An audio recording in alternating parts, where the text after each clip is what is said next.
কি?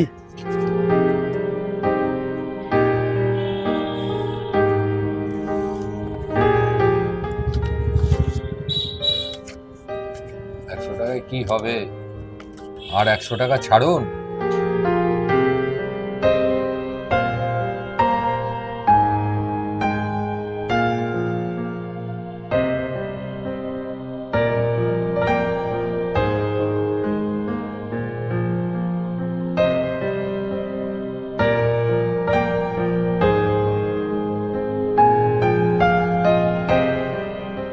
ঘরে আসবো? বাবা, আপনারা পারেনও বটে, ঘরে আসবেন তার আবার অনুমতি চাইছেন? এত ন্যাকামি কোথা থেকে আসে? আসুন আসুন, এসে আমাকে উদ্ধার করুন।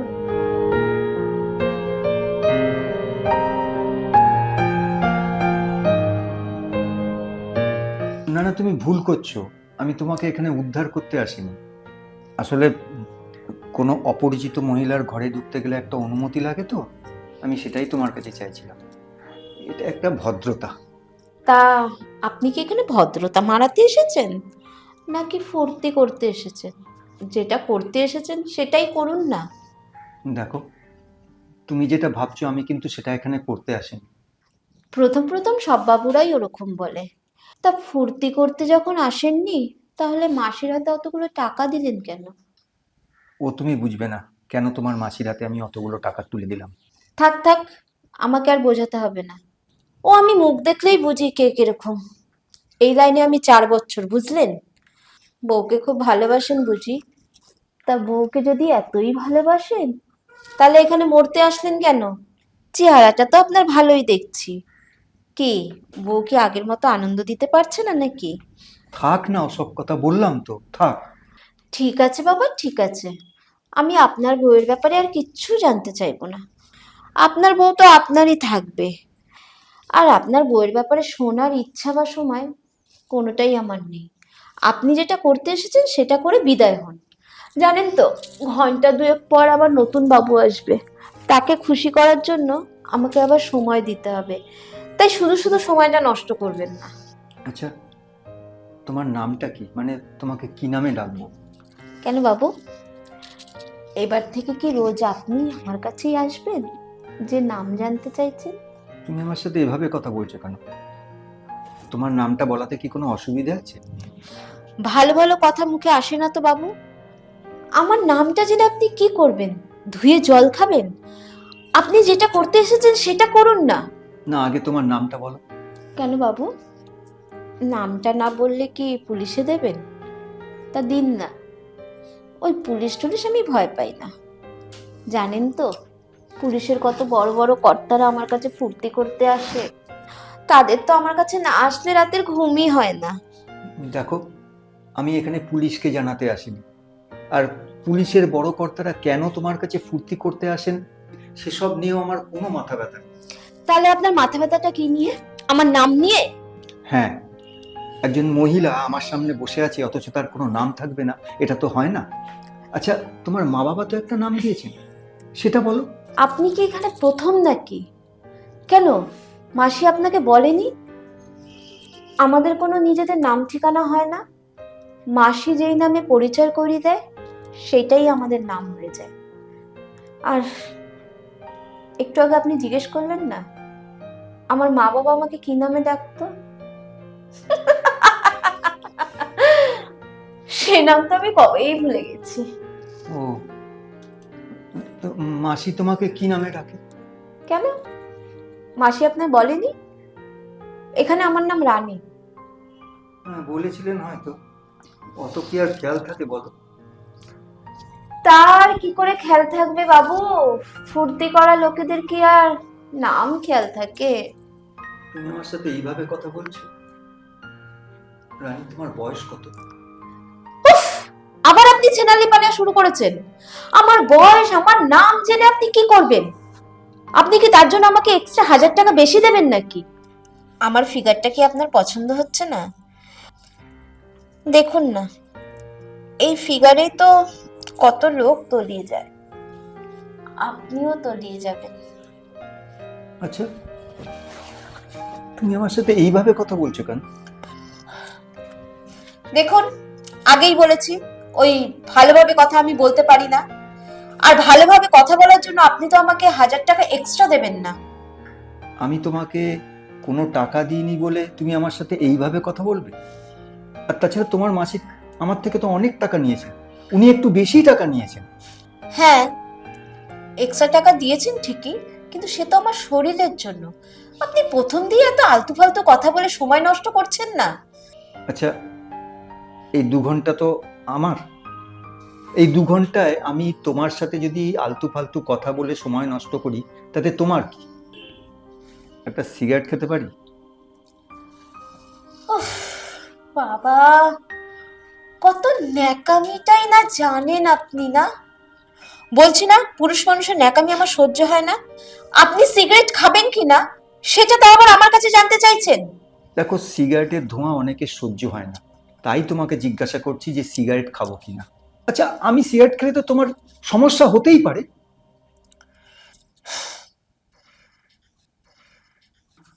আমাদের সমস্যা জেনে আপনার কি হবে বাবু? আর আমাদের সমস্যা নিয়ে কে ভাবে?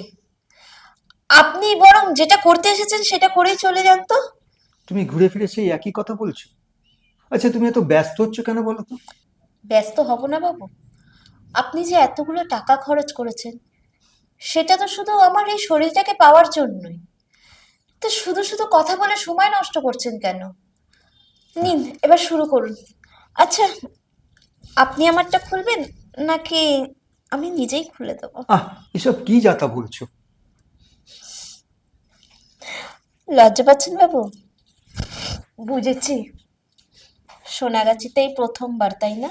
দেখো, এসব ফালতু কথা আমি শুনতে আসিনি।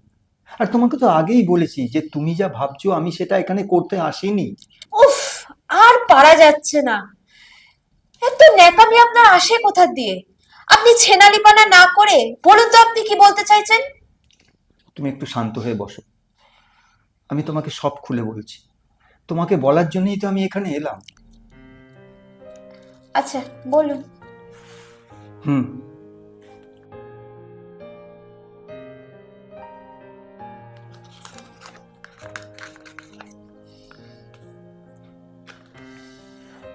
যা বলছি সেটা তুমি হয়তো বিশ্বাস করবে না।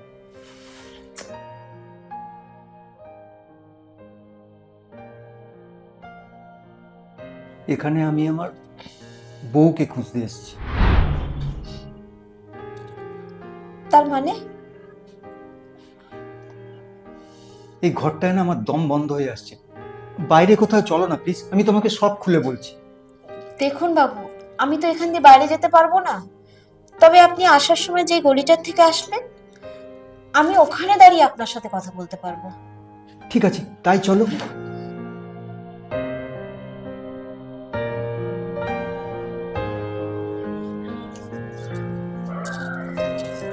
হ্যাঁ, বলুন। প্রায় 1 মাস আগে আমার বউ পরমা ওর বাপের বাড়িতে যাবার জন্যে বাড়ি থেকে বেরিয়েছিল। প্রত্যেকবার ও বাপের বাড়িতে গিয়ে আমাকে ফোন করে দেয় যাতে আমি চিন্তা না করি। কিন্তু সেদিন ও কোনো ফোন না করাতে আমি রাত্রিবেলা ওকে ফোন করি, আর ফোনটা না আমি দেখি সুইচ অফ। আমি পাগলের মতো হয়ে যাই। তারপর দিনই আমি শ্বশুরবাড়িতে যাই। শ্বশুরবাড়ির লোকেরাও কথা শুনে খুব চিন্তা করে। আমি আর আমার শালা দুজনে মিলে আমাদের সব আত্মীয় স্বজনের বাড়িতে ফোন করে খোঁজ খবর নিতে থাকে, এমনকি ওর কাছের যে বন্ধুরা আছে তাদের কাছেও ফোন করি, কিন্তু ও কোথাও যায়নি। আমি বাধ্য হয়ে থানায় গিয়ে ওর নামে একটা মিসিং ডায়েরি করি। পুলিশ তো ওর মতো খুঁজছে, কিন্তু জানো, প্রায় 1 মাস ধরে আমার বউ পরমাকে খুঁজে পাওয়া যায়নি। আপনার গল্পটা তো দারুণ। 1 মাস ধরে বউকে খুঁজে পেলেন না বলে আজ হঠাৎ করে দুপুরবেলা সোনাগাছিতে বউকে খুঁজতে এলেন। জানো আপনার বউ সোনাগাছিতে লুকিয়ে আছে। আপনার মাথা ঠিক আছে তো? শোনো, আমার মাথা সম্পূর্ণ ঠিক আছে। পুরো ঘটনাটা শোনো। কাল সন্ধেবেলায় আমি অফিসে বসেছিলাম,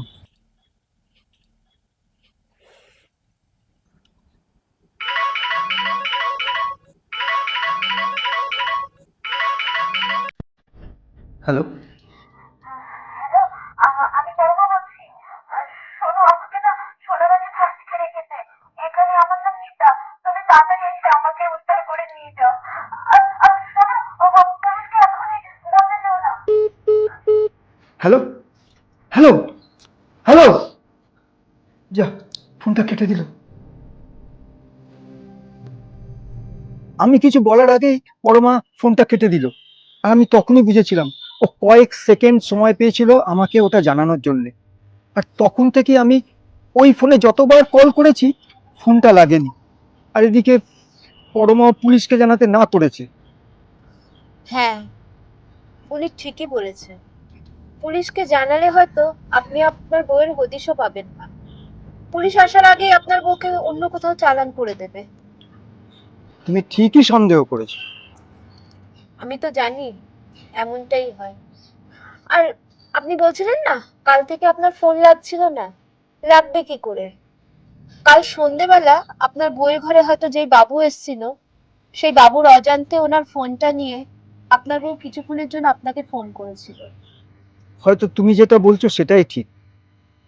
জানো রানী, কাল পরমার ফোনটা আসার পর না আমি সারা রাত ঘুমোতে পারিনি। তাই আজ এখানে চলে এসেছি। এসেই আমার ওই লোকটার সাথে দেখা। ও বুঝে গেছিল আমি কি চাই। ওই তো আমাকে তোমার মাসির কাছে নিয়ে গেল। তারপরে তোমার মাসি বলল যে হ্যাঁ একটা ভালো মেয়ে আছে কিন্তু বেশ কিছু টাকা লাগবে। আমি টাকা দিলাম। আর ওই লোকটাই তারপরে তোমার ঘরে আমাকে ঢুকিয়ে দিল। আচ্ছা বাবু, সবই তো শুনলাম। একটা কথা বলুন তো, এত কিছু জানার পরেও আপনি আপনার বউকে নিজের বাড়িতে নিয়ে যেতে পারবেন? হ্যাঁ, কেন পারবো না? আমি তো বেশ্যার নিতাকে ফিরিয়ে নিয়ে যেতে আসিনি। আমি তো আমার বউ পরমাকে ফিরিয়ে নিয়ে যেতে এসেছি। শুনে খুশি হলাম। শোনো, সবার তো এত বড় মন হয় না। শোনো, শুধু খুশি হলে হবে না। আমি জানি, আমি জানি এই এত বড় সোনাগাছিতে আমি একা আমার বউকে খুঁজে বার করতে পারবো না। শুধু তোমার মতো একটা বন্ধুর সাহায্য চাই। প্লিজ, প্লিজ তুমি আমার পরমাকে খুঁজে দাও না। তোমার সঙ্গে তো অনেক দালাল মাসির পরিচয় আছে। তুমি একটু আমাকে হেল্প করো না প্লিজ, প্লিজ। আমি যত টাকা লাগে দেবো, আমি সব দেবো। ঠিক আছে, আমার কত টাকা লাগবে সে নয় পরে হবে। আপনি এক কাজ করুন তো, আপনার কাছে কি আপনার বউয়ের কোনো ফটো আছে? থাকলে আপনি আমাকে ওই ফটোটা দিন। আর হ্যাঁ, ওই ফটোর পেছনে আপনি আপনার ফোন নাম্বারটা লিখে দিন। তোমার হোয়াটসঅ্যাপ নেই? নাম্বারটা দাও, আমি সব ফটো পাঠিয়ে দিচ্ছি। না না, আমার হোয়াটসঅ্যাপ নেই। ও, ও, আমিও আন্দাজ করেছিলাম যে এই পরিস্থিতিতে পরমার ফটোর দরকার পড়তে পারে। তাই আমি, দাঁড়াও, আমার ব্যাগে রেখে দিয়েছি ওর ফটো। দাঁড়াও, নাম্বারটা লিখে দিই।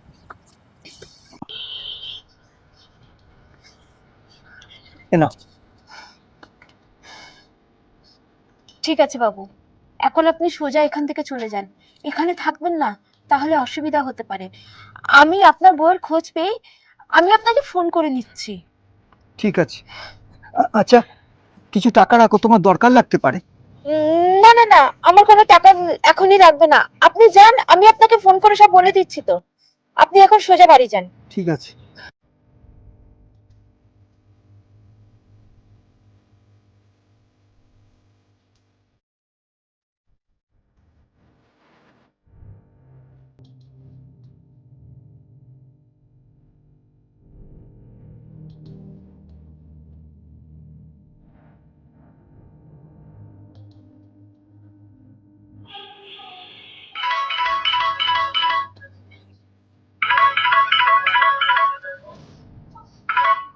হ্যালো।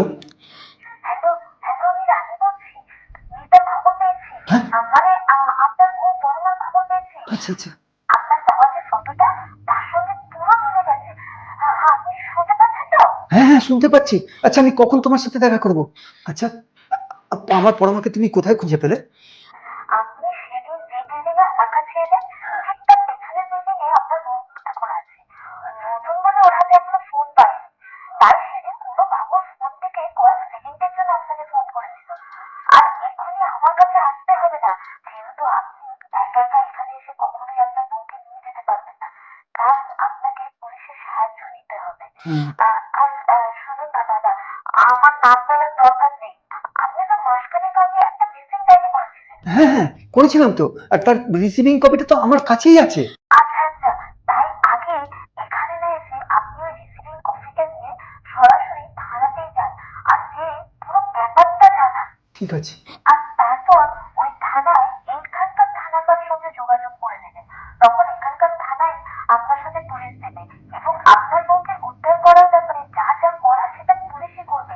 আপনি শুধু সঙ্গে থাকবেন, পরে পুলিশকে কিছু টাকা দিয়ে আপনি খুশি করে নেবেন।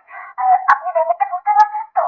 একদম দেরি করবেন না, আপনি এক্ষুনি যান। হ্যাঁ, আমি এক্ষুনি যাচ্ছি, আর তারপর তোমার সাথে দেখা করে নিচ্ছি। ঠিক আছে, চিন্তার কিছু নেই। এখন আমি রাখছি, বাই। বাই।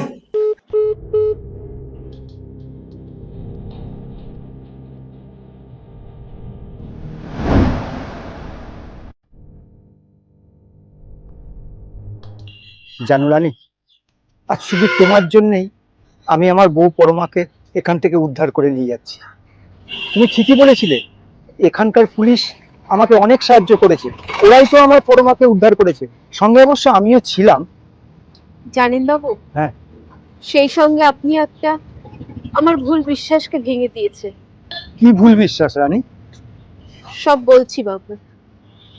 জানেন তো, আজ থেকে 4 বছর আগে আমি একটা ছেলেকে ভালোবেসে বিয়ে করেছিলাম। খুব ভালোবাসতাম তাকে, কিন্তু নিচু জাতের ছিল তো, তাই মা বাবা মেনে নেয়নি, তাই তাকে পালিয়ে বিয়ে করেছিলাম। তারপর কি হলো জানেন বাবু? কি হয়েছিল তারপর?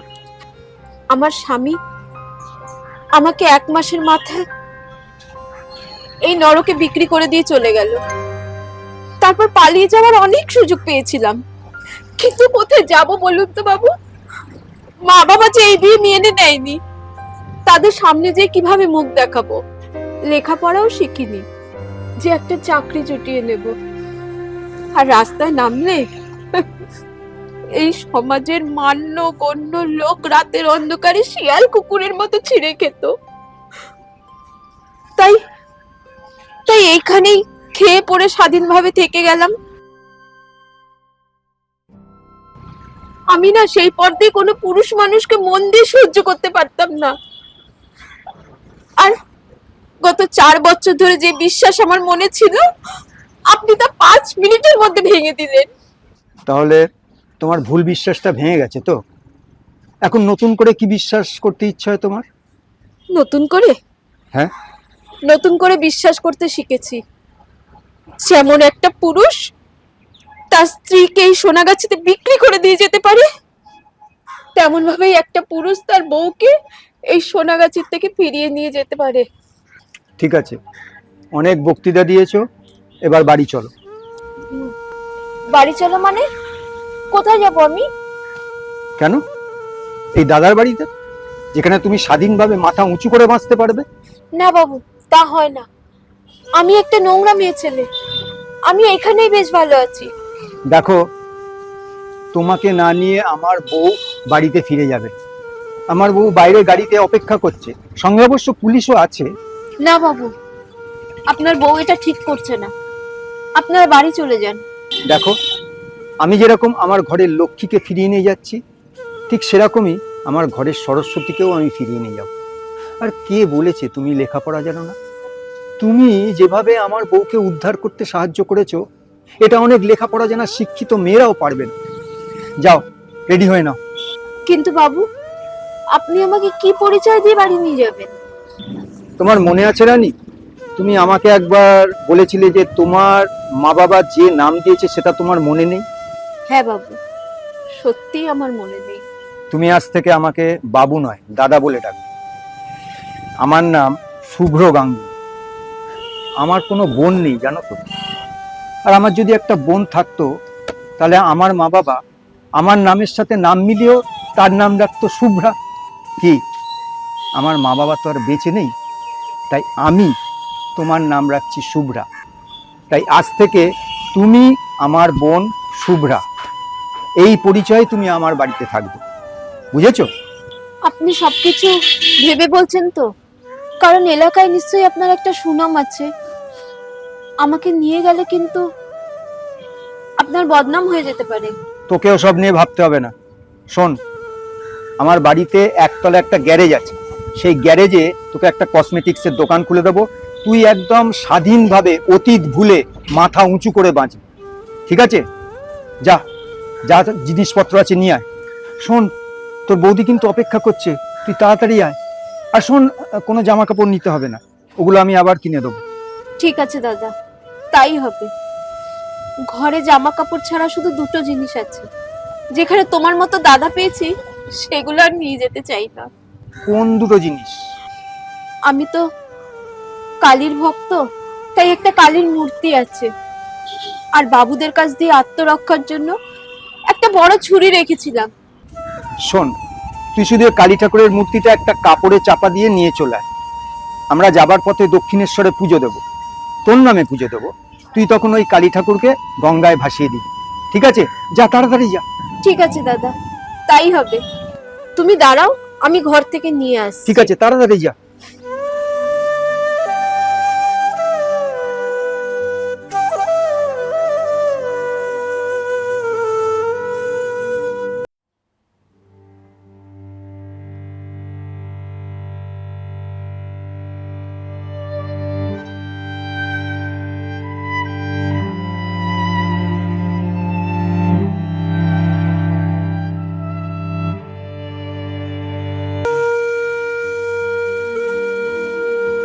চল।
আচ্ছা, তোমার কি আক্কেলে মনে হলো যে তোমার বাবাকে আমি পায়েস রান্না করে খাওয়াবো? আমি কি পায়েস রান্না করতে জানি নাকি পায়েস রান্না করতে পারি? আচ্ছা, তুমি এত রেগে যাচ্ছ কেন? বোকার মতন কথা বললে রেগে যাবো না তো কি করব? তা তোমার যদি এতই পায়েস খাওয়ানোর শখ, তাহলে তুমি নিজে রান্না করে তোমার বাবাকে পায়েস খাওয়াও না। মনে রাখবে, জন্মদিনটা না বাচ্চাদের ভালো লাগে, এইসব বুড়োদের এইসব মানায় না। বৌমা, তোমাকে আমার জন্য পায়েস করতে হবে না। তুমি শুধু শুধু আমার জন্য কেন পায়েস রান্না করবে বলো? আর বরুণ না জেনে অনেকগুলো ভুল কথা বলে ফেলেছে। আমি তোমার কাছে ওর হয়ে ক্ষমা চেয়ে নিচ্ছি বৌমা। এ তুমি কার কাছে আমাকে রেখে গেছো? না না বড়মা, তুমি আমাকে তোমার সঙ্গে নিয়ে চলো বড়মা। আমাকে তুমি তোমার সঙ্গে নিয়ে চলো, এখানে আর ফেলে রেখে যেও না বড়মা।